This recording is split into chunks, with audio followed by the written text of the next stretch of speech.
பெரிய லெவலில் 41 பேர் படுகொலை அப்படிங்கிற ஒரு விஷயம் இருக்குல்ல. இதை விடலாம் பெரிய படுகொலைகள் நடந்திருக்கிறது. மகாமகம் குளத்தில் 53 பேர் படுகொலை என்பதை நாம் மறந்துவிடக்கூடாது. தமிழர்கள் யாருக்கெல்லாம் பலிகடாவாக்கி இருக்கிறார்கள் என்பதற்கு அண்மையில் சமீபத்தில் ஆகஸ்ட் 15 அன்னைக்கு தமிழ்நாடு முதலமைச்சர் மாண்புமிகு மு.க. ஸ்டாலின் அவர்கள் கலந்து கொண்ட வானூர்தி சாகச நிகழ்ச்சியில் 5 தமிழர்களை நாம் இழந்திருக்கிறோம். அதை பற்றி யாராவது பேசினார்களா என்றால் கிடையாது.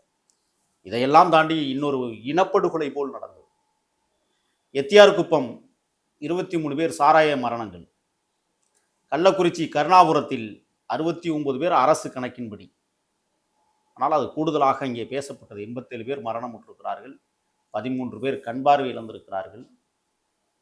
உயிரை மட்டும் உடம்புக்குள் வைத்துக்கொண்டு நடமாடும் பிணங்களாக நடக்கக்கூடியவர்கள் கிட்டத்தட்ட 60க்கும் மேற்பட்டவர்கள் இன்றைக்கு கருணாபுரத்தில் இருக்கிறார்கள்.